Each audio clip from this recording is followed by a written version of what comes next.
وبركاته. بسم الله الرحمن الرحيم. الحمد لله الذي بنعمته تتم الصالحات وبرحمته تنزل البركات، والصلاة والسلام على سيدنا رسول الله سيد السادات وعلى آله وأصحابه ذوي الشرف والكرامات. أما بعد، أشهد أن لا إله إلا الله وحده لا شريك له، وأشهد أن سيدنا محمدًا عبده ورسوله أرسله الله تعالى إلى الخلق كافة بشيرا ونذيرا وداعيا إلى الله بإذنه وسراجا منيرا. نشهد بأنه بلغ الرسالة وأدى الأمانة ونصح الأمة وكشف الغمة وجاهد في الله حق جهاده حتى أتاه الله اليقين. فصلوات ربي وسلامه عليه ما دامت السماوات والأراضين. أحبتي في الله، فأوصيكم وأوصي نفسي الضعيفة بتقوى الله، واعلموا أن الفوز مع المتقين. يقول شاعر الإسلام: إذا المرء لم تلبس ثيابا من التقى تقلب عريانا ولو كان كاسيا.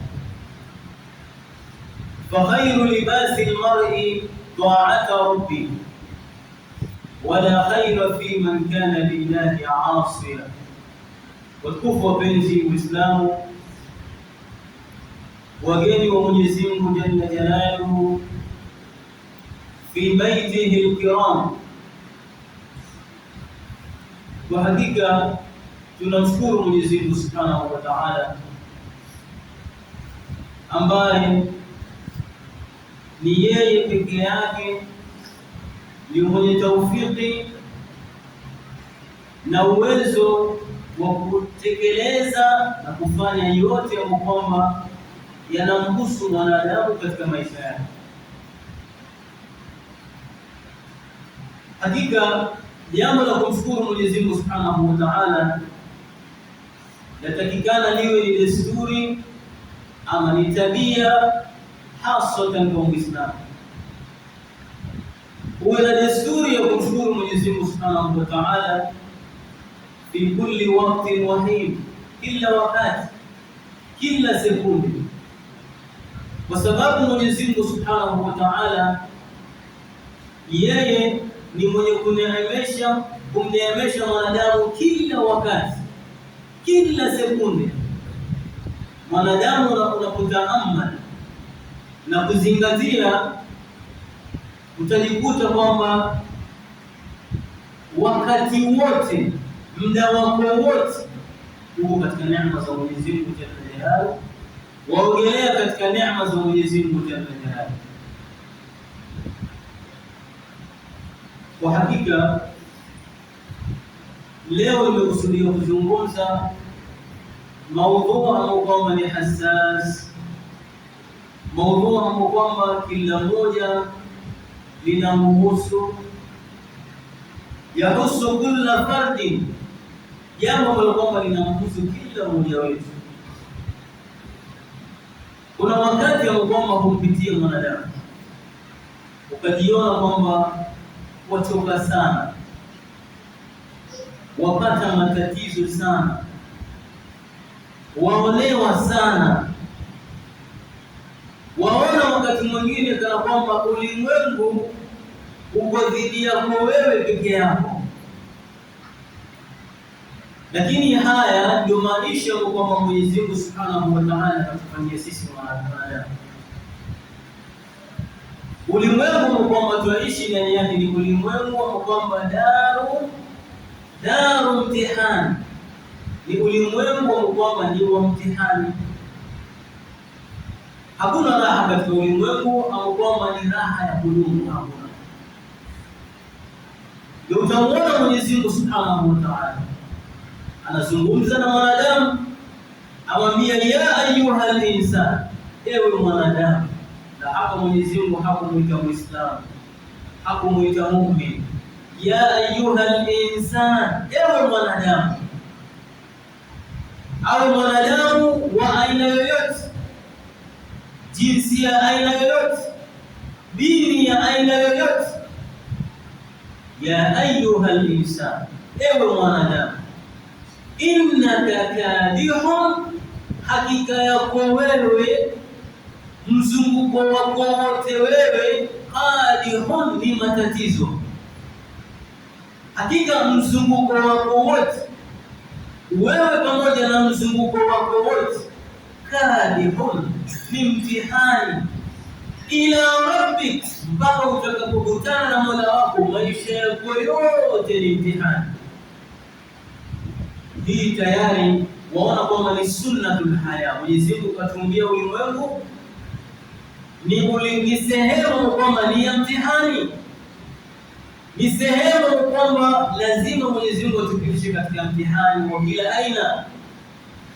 Mwenyezi Mungu Subhanahu wa Ta'ala atuambia tabarakalladhi biyadihi al-mulk wa huwa ala kulli shay'in qadir وهو الذي خلق الموت والحياة ليبلوكم. Mwenyezi Mungu ni yule kwamba kaumba mauti na uhai, liyabluwakum, ili apate kuwaonja, ili awatie katika mtihani. Ayyuhum ahsanu amala, ni nani katika nyinyi atakayetenda mema. Utaona kwamba kuishi mwanadamu mwanzo wake mpaka mwisho wake ni mtihani. Utaona katika saikolojia mwanadamu anapoingia katika ulimwengu, kitu cha kwanza kabisa, mtoto anapozaliwa, kitu cha kwanza ni apate kulia, kutoa sauti. Na mtoto hawezi kutoa sauti kwa kucheka. Madaktari watastaajabu. Mtoto wa aina yoyote akizaliwa ulimwenguni, sharti kitu cha kwanza sauti atakayoitoa ni kulia. Na leo mtoto kama yule hatolia, basi madaktari wafanye njia ya aina yoyote kufanya kwamba yule mtoto lazima alie, lazima atoe sauti kwa kulia. Tukaambiwa kwamba mwanadamu anapoingia katika ulimwengu, ameingia hali ya kuwa yeye mwenye kulia, yeye mwenyewe analia. Lakini itakapofika wakati hapo kwamba sasa waondoka ulimwenguni, fanya bidii, utende mema, utende mazuri, usilie tena. Watu nyuma yako watakuwa wakilia, lakini anta dhahikan masrura. Sisi kwa mtizamo wetu tunapoona kila mwenye kuondoka ulimwenguni watu waketi kumlilia, tunaona kwamba na yeye pia yuko katika hali mbaya. Kuna baadhi yao kwamba nyinyi walia, yeye wafurahi. Kuna wengine kwamba nyinyi walia, lakini yeye walia zaidi. Kwa hivyo fanya njia aina yoyote, kama ulivyoingia katika ulimwengu hali ya kuwa walia, lakini utoke katika ulimwengu hali ya kuwa wewe watabasamu. Wengine wakilia, wewe huwa watabasamu. Ahibati fillah, twaishi katika ulimwengu ambao ni mtihani. Walikuta wakati mwingine umechoka, wakati mwingine una maradhi, wakati mwingine wadaiwa, wakati wengine watu wakuchukia, wakati wengine mambo yanakuzonga kila aina.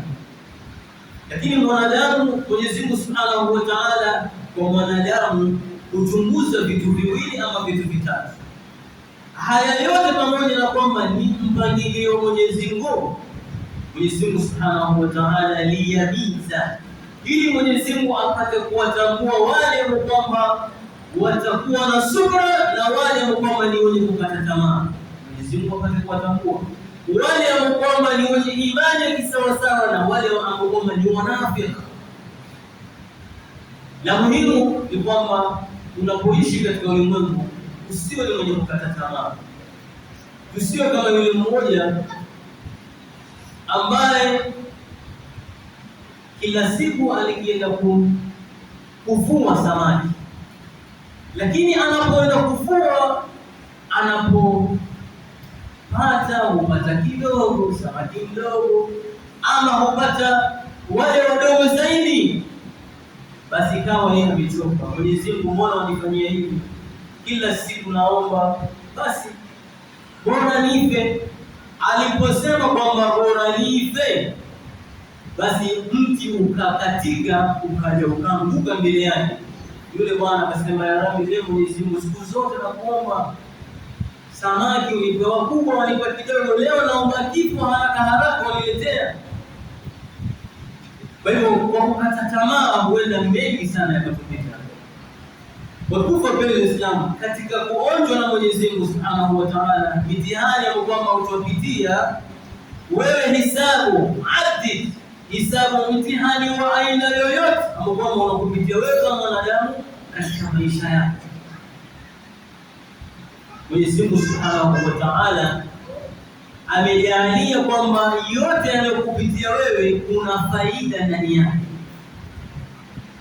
Wakati wengine waweza ukaona kwamba milango yote imefungwa, hauna mahala pa kupita, lakini Mwenyezi Mungu Subhanahu wa Ta'ala anakufunga mlango mmoja, kukufungulia milango mengi sana. Lakini kwa sababu sisi hatuna ainul yaqin, jicho ambalo kwamba ni la yaqini kuangalia mipango ya Mwenyezi Mungu, tukaona kwamba Mwenyezi Mungu hutuchukia, Mwenyezi Mungu hatuangalii, Mwenyezi Mungu huwapendelea wengine. Mwenyezi Mungu Subhanahu wa Ta'ala, hata mtihani mdogo unapokuwa nayo kwako wewe ni faida. Katika mtihani unaopewa na Mwenyezi Mungu fihi thamarat, kuna faida nyingi sana. Faida ya kwanza ambayo kwamba Muislamu ama mwana wa Adamu hupata wakati anapoingia katika mtihani ni takfiru dhunub. Takfiru dhunub, kufutiwa madhambi. Kuna madhambi mengine sio mpaka ulete istighfar, astaghfirullah, pale unapochoka umetaadhani, kuna madhambi Mwenyezi Mungu hukufutia. Kwa hivyo wewe waweza kurudi nyumbani ukajiona kwamba nimechoka, siku yangu imekuwa mbaya, lakini kuna madhambi hufutiwa wewe mwanadamu kwa sababu ya huko kuchoka kwako. Kwa hivyo jambo la kwanza ni takfiru dhunubi wa sayyi'at. Mtume sallallahu alayhi wasallam atuambia katika hadithi yake iliyopokea al-Imam al-Bukhari pamoja na al-Imam Muslim,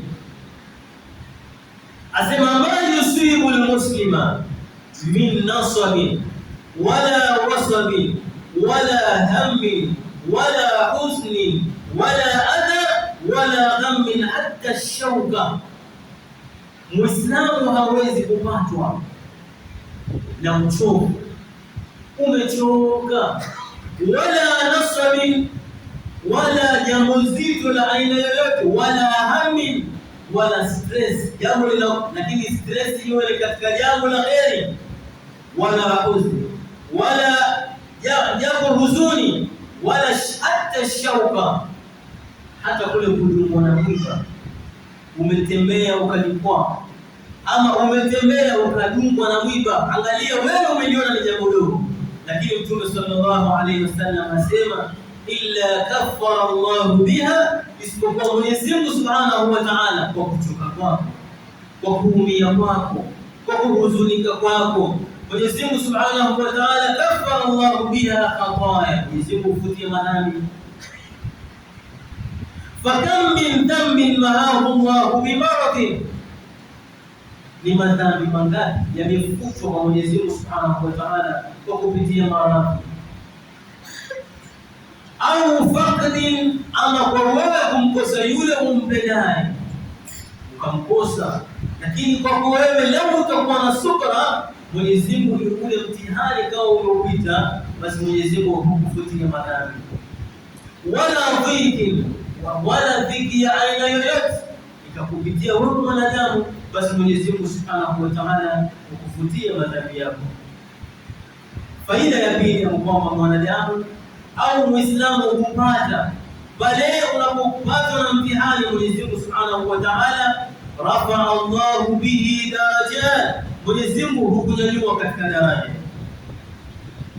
Anasema Mtume Muhammad sallallahu alayhi wasallam, inna min 'idhami al-ajr, inna min 'idhami al-jazaa'i ma 'idhami al-balaa.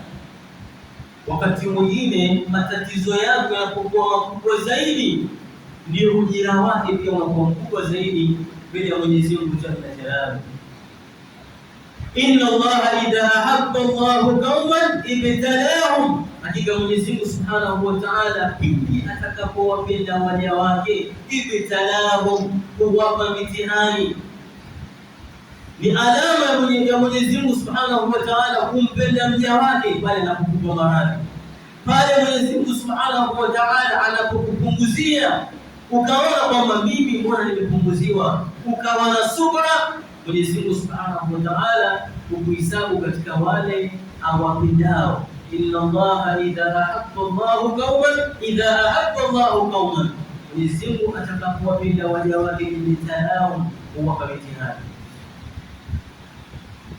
Ikiwa waishi katika ulimwengu hauna mtihani wa aina yoyote, basi tafuta kipembe, ukae ujiulize maswali, mbona mimi napata, mbona mimi sikosi, mbona mimi siwi na maradhi, mbona mimi sichukiwi na watu? Basi huo ndio mtihani mkubwa zaidi. Tuna ama faida ya tatu katika kupatwa na mtihani ama mtihani aliokupangia ni taqwiyatul imani wa tawakkul. Mwenyezi Mungu Subhanahu wa Ta'ala wakati wengine anapokupa mtihani huwa anakuandaa na jambo ambalo kwamba ni zito zaidi, pengine kuna kubwa zaidi ambalo kwamba lilikuwa haja Mwenyezi Mungu aufanya moyo wako kukaza na kukaza imani katika moyo wako ili uweze kukabili jambo ambalo kwamba linakuja mbele yako. Sisi jambo litakapotupata mara nyingi kidogo tu tumeanza kushtakia watu fulani, mimi namshuku mzee fulani ndio kunifanyia mambo haya, fulani mimi nadhani mtu fulani ndio kunifanyia hivi. Kwa hivyo kwa Mwenyezi Mungu Subhanahu wa Ta'ala itakuwa wewe umepoteza ujira. Kisha mara nyingine Mwenyezi Mungu Subhanahu wa Ta'ala huwa pamoja na wale ambao husubiri katika mtihani. Na hapa ndio tupata somo kubwa zaidi kwamba leo kitu ambacho kwamba kiliwafanya watu wengi wakafeli katika mtihani, wakafeli katika ulimwengu ni kwa sababu ya kukosa subra. Wataka mali, uwe na subra. Wataka watoto, uwe na subra. Uko na maradhi, wataka kupona, kuwa na subra. Kila jambo uwe na subra. Lau utakosa subra, basi utakuwa umeingia katika wale ambao kwamba Mwenyezi Mungu Subhanahu wa Ta'ala aliwaonja na wakakosa kupita mtihani uliopangiwa na Mwenyezi Mungu Subhanahu wa Ta'ala. Tuangalie mitume wa Mwenyezi Mungu Jalla Jalaluhu. Ibrahim alayhi salatu wassalam, baada ya kukeuka watu wake na kukataa kuwafuata, kitu gani alichopangiwa? Ulqiya finnar, Ibrahim alitupwa katika moto.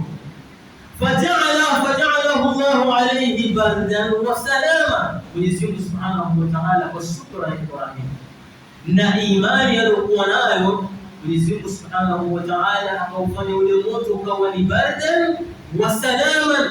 Lakini tuangalie mwanzo, kuna kuungua mwanzo wake, bidayatuhu muhriqa, mwanzo wake kunaumizwa. Ibrahim aona atupwa katika moto, lakini Mwenyezi Mungu Subhanahu wa Ta'ala ja'ala an-nar bardan wa salama, kwa sababu ya subra na tawakkul ya Nabiyullah Ibrahim alayhi wassalam. Muangalie Nabiyullah Yusuf alayhi salam, baada ya kuudhiwa na ndugu zake, kupangiwa njama na ndugu zake, kutaka kuuawa, akashikwa, akafungwa. Baada ya hayo yote, asbaha azizu Misra.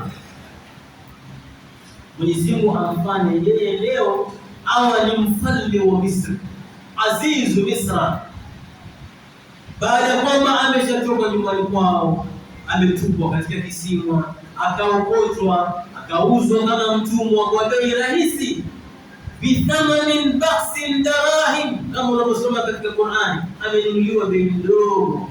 Asa an yanfa'ana, yule mwanamke amwambia azizu Misra, tumchukue huyu kijana, hasa pengine atatufaa katika maisha yetu. Ananunuliwa kama mtumwa, lakini baadaye asbaha azizu Misra.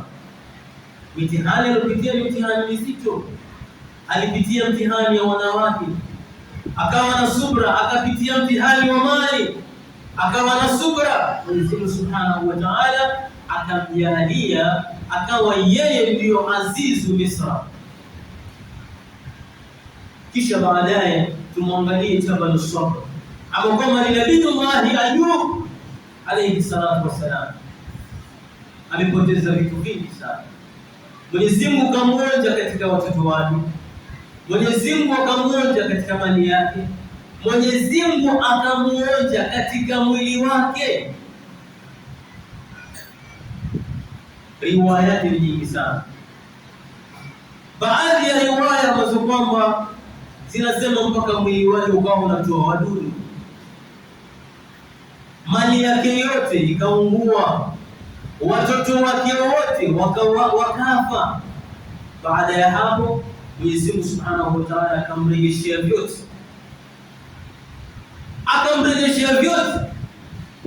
Mwenyezi Mungu Subhanahu wa Ta'ala yeye alimshtakia alipokuwa na maradhi Nabiyullah Ayub, amwambia Mwenyezi Mungu, Rabbi inni massani yadhur, si kwamba ewe Mwenyezi Mungu naomba uniponyeshe, la, anajua kwamba ni kadari ya Mwenyezi Mungu Subhanahu wa Ta'ala. Amwambia Rabbi inni massani yadhur, hakika mwili wangu umepatwa na madhara, kwa hivyo tufanyeje? Wa anta arhamur rahim, wa anta arhamur rahimin, mwili wangu umepatwa na maradhi, basi ninasubiri rehema zako. Mwenyezi Mungu Subhanahu wa Ta'ala vyote alimrejeshea, vyote, watoto wake akawapata, mali zake akazipata, na yote hayo aliyoyapitia. Unaposoma katika tarehe, wake zake wote walimkimbia. Waweza kuketi na mtu ambaye mwili wake wote umeoza, amwambia Mwenyezi Mungu, mwili wote na uoze, wote uoze, niachie ulimi wangu nikutaje, niachie ulimi wangu niweze kukutaja. Wala dhikrullahi akbar, utajo wako ndio jambo kubwa zaidi. Wake zake wote walimkimbia isipokuwa mke wake mmoja tu, ama kwamba alibaki naye mpaka akaona kadari ya Mwenyezi Mungu itaendelea. Inshallah mara nyingine katika khutba na ufundishaji kawafuatilie mke gani alobaki naye Nabiyullah Ayub alayhi salatu wassalam. Wake zake wote walimkimbia isipokuwa mke mmoja peke yake. Alikuwa ni mke gani? Kila mmoja akamsome ni mwanamke gani kama huyu alikuwa na subra kiasi ambacho kwamba amemweka mume wake sehemu anaketi naye, mwili wake wote umeoza, akatoka kwenda kumtafutia chakula mume wake. Na tuambia katika tarehe haya tuwaongeza kama faida, alikuwa na jeli nzuri, biashara aliyokuwa nayo ni akate zile nywele zake akawauzie watoto wa wafalme ambao walikuwa katika Madina. Akiziuza nywele zake basi kupata chakula na kumletea mume wake. Aliporudi akamkuta Nabii Allah Ayuba hayupo. Ajiulize, yuko wapi mume wangu? Ama mbwa mwitu wamesikia harufu mbaya wakaja wakamla. Basi mwanamke kwamba amesifiwa na subra ya hali ya juu. Ikiwa mume wake ameitwa Jabal Sabr, mlima wa kusubiri, na mke wake atakuwa ni mwenye kusubiri zaidi. Kwa hivyo kwa haya machache Mwenyezi Mungu atujalie alladhina yastami'una qawla fayattabi'una ahsana. Rabbana atina fid dunya hasana wa fil akhirati hasanatan wa qina adhaban nar. Sallallahu alaihi wa sallam Muhammad wa ala alihi wa sahbihi wasallam.